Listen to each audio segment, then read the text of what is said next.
अंजलि की उम्र लगभग 30 साल हो चुकी थी। वो एक स्कूल में टीचर की जॉब करती थी। अंजलि के घर में उसकी माँ के अलावा उसका छोटा भाई और भाभी भी रहा करते थे। 30 साल की उम्र होने के बाद भी अंजलि की अब तक शादी नहीं हुई थी। इस बात को लेकर अंजलि की माँ रुक्मिणी देवी काफी परेशान रहा करती थी। माँ, मैं स्कूल जा रही हूँ, जरा मेरा टिफिन तो दे दीजिए। अब क्या पूरी जिंदगी मैं तुझे टिफिन बनाकर देती रहूंगी?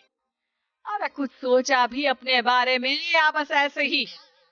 क्या माँ, सुबह सुबह फिर वही बातें लेकर बैठ गई। माँ गलत क्या कह रही है अंजलि दीदी?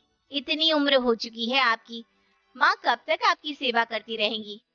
भाभी, मैंने माँ को कब कहा कि मेरी सेवा करो? वैसे भी अपना टिफिन मैं खुद तैयार कर लेती हूँ, बस टेबल से उठाकर देने को ही तो कहा था। वैसे अंजलि दीदी, देखा जाए तो टिफिन उठाकर देने की उम्र तो आपकी है। आपका अपना घर परिवार बच्चे होते तो ये जिम्मेदारी आज आप पूरी कर रही होती। एक बात मेरी समझ में नहीं आती, अगर मेरी शादी नहीं हुई तो इसमें मेरी क्या गलती है? और तुम सब लोग मेरे पीछे क्यों पड़े रहते हो? अरे कुछ कहना क्या पीछे पड़े रहना होता है? अपने छोटे भाई को देख, तुझसे 3 साल छोटा है लेकिन दो दो बच्चे खेल रहे हैं आंगन में। मुझे आप लोगों की कोई बात नहीं सुननी, जा रही हूँ मैं। और आप में से किसी को मेरा कोई काम करने की जरूरत नहीं है, मैं खुद संभाल लूंगी। इतना कहकर अंजलि वहां से चली जाती है।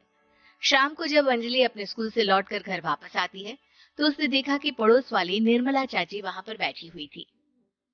क्या बात है अंजलि बिटिया, नौकरी करके वापस आ गई? जी चाची जी, कैसी हैं आप? मैं तो ठीक हूँ बेटा, तुम बताओ शादी के बारे में कुछ सोचा या नहीं? अरे रहने दीजिए ना, इससे तो शादी की बात करना ही बेकार है। कुछ भी कहो तो गुस्सा करती है, बात बात पर आंखें दिखाती है। वाह, आप ऐसा क्यों कह रही है? मैंने कब आप पर गुस्सा किया? अरे अंजलि बेटा, तुम्हारी माँ ठीक ही तो कहती है। 30 की होने आई हो, अब तुम्हें भी शादी वादी कर लेनी चाहिए। चाची जी, आप तो ऐसे कह रही हैं जैसे शादी करने से मैंने मना किया हो।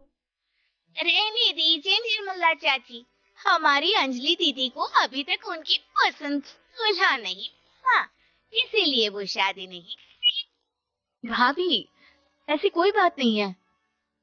अरे तो फिर क्या बात है?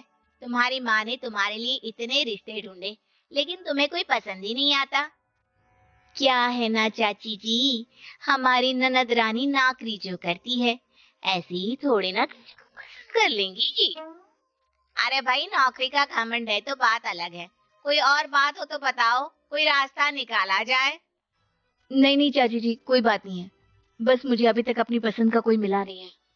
सुन लिया आपने, एक लड़की के तो पर निकल आए हैं और इतनी उम्र में अपनी पसंद का कोई मिलेगा भी नहीं इसे। माँ, आप मेरी शादी को लेकर हमेशा मुझे ताने क्यों मारती रहती हैं? अपनी माँ की बातें तो ताने लगती है। ताने हैं?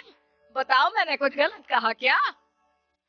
देखो, ये सब छोड़ो, मेरी दूर की बुआ का बेटा है, उसकी अभी शादी नहीं हुई है, उम्र होगी कोई 34-35 साल। आप कहें तो बात आगे बढ़ाऊं? अरे हाँ हाँ, क्यों नहीं, ये भी कोई पूछने की बात है? अरे जल्दी से लड़की को यहाँ बुला लो। माँ, आप मुझसे पूछे बिना मेरी शादी की बात करने जा रही हैं, और मेरी उम्र 30 भी पूरी नहीं हुई है। निर्मला चाची कह रही है कि वो लड़का 35 साल का है। अंजलि दीदी, आपको क्या लगता है इस उम्र में कोई फिल्म का हीरो आएगा आपके लिए? देखिए, अब पसंद और नापसंद की बात तो रहने दीजिए, पसंद करने की उम्र तो आपकी निकल चुकी। अब तो जो भी मिले उसी से शादी कर लीजिए, इसी में भलाई है।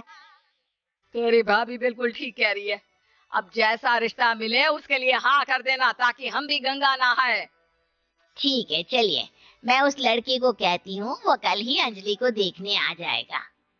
अगले दिन निर्मला चाची की दूर का रिश्तेदार अंजलि को देखने उसके घर आता है। उसका नाम था अजय। अंजलि जी, तो आप नौकरी करती हैं, वो भी स्कूल में? जी हाँ, मैं स्कूल में टीचर हूँ। हमारी बेटी बहुत होशियार है। अरे पढ़ने लिखने में इतनी होशियार है, इसीलिए तो इसकी नौकरी लगी है।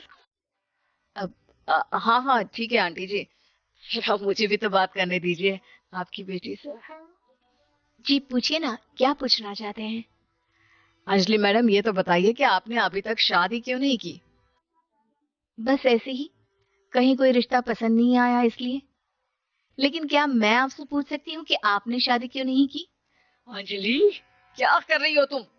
लड़कियों को इस तरह की बातें नहीं शोभा देती। रहने दीजिए आंटी जी, आपकी बेटी काफी पढ़ी लिखी है, मैं उनके सवाल का जवाब दे ही देता हूँ। वो क्या है ना, मुझे भी अभी तक अपनी पसंद की कोई लड़की नहीं मिली। अच्छा अच्छा, कोई बात नहीं। वैसे आपकी तनख्वाह कितनी है? कितना कमा लेती है महीने का? जी यही कोई 25,000 महीने। बस 25,000? इतने से क्या होता है? इतने से तो आजकल घर भी नहीं चलता। आपके कहने का क्या मतलब है? अरे मैं तो ये सोच कर आया था कि नौकरी वाली लड़की है, आराम से 40,000 कमाती होगी। माफ कीजिएगा, आपका और मेरा रिश्ता नहीं हो सकता। जी कोई बात नहीं, मुझे भी आपके साथ शादी करने में कोई इंटरेस्ट नहीं है। अंजलि, घर की बात कर रही हो? घर आए रिश्ते को ठुकरा रही हो तुम। दीदी, अब इस उम्र में आपको इतनी अकड़ नहीं दिखानी चाहिए। अच्छा खासा रिश्ता हाथ से निकल गया, कहीं ऐसा ना हो कि जिंदगी भर कुंवारी ही रह जाओ आप। कुछ दिन और ऐसे ही निकल जाते हैं और अंजलि की शादी कभी नहीं होती। अंजलि के परिवार वाले बिंदास उसे ताने मारते रहते हैं, लेकिन अंजलि एक बड़ी नौकरी की तैयारी करती है और उसमें सिलेक्ट होने के बाद अंजलि को एक बहुत बड़ी नौकरी मिल जाती है। अब तो दीदी की नखरी और भी ज्यादा बढ़ जाएंगे भाई। अब तो इतनी बड़ी नौकरी जो लगी है, अब इनकी शादी होने से रही। माँ, मुझे नौकरी के लिए दूसरे शहर जाना पड़ेगा। आप जानती हैं ये बहुत बड़ी जॉब है और इसमें पैसे भी बहुत ज्यादा मिलेंगे। अच्छा, कितने पैसे मिलेंगे बेटा? माँ, मुझे हर महीने 90,000 90,000 सैलरी मिलेगी। क्या? अरे वाह वाह, ये तो बहुत अच्छी बात है। लेकिन फायदा क्या? कितने भी पैसे मिले, शादी तो हुई नहीं ना तुम्हारी। अंजलि नौकरी करने के लिए दूसरे शहर में चली जाती है और जब कुछ महीनों के बाद वो वापस घर आती है तो उसे अपने पति के साथ देखकर उसके घर वाले हैरान रह जाते हैं। अरे अंजलि, तूने शादी कर ली और हमें बताया तक नहीं। और दामाद जी करते क्या है? इतनी बड़ी कार है उनकी। माँ, मैं आपको सब कुछ बताना चाहती थी लेकिन आप सबके ताने सुनकर बहुत दुखी हो गई थी और इसलिए मैंने अपनी पसंद से शादी कर ली। मेरे पति मेरे साथ ही ऑफिस में नौकरी करते हैं और बहुत बड़े अफसर हैं। और एक बात बताऊं माँ,